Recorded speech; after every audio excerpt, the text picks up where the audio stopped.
Hello guys, in today's video I'm gonna show you how to customize notifications on your account on Messenger easy and quick. First, click here on these three lines. Now click on the settings, and now click notifications and sounds. Here you will find customize notifications. Click on it. Now here you can manage your notification settings. And that's how to customize your notification settings on your account on Messenger easy and quick.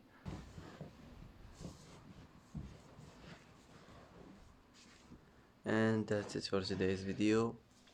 If you like this video, don't forget to like and don't forget to subscribe.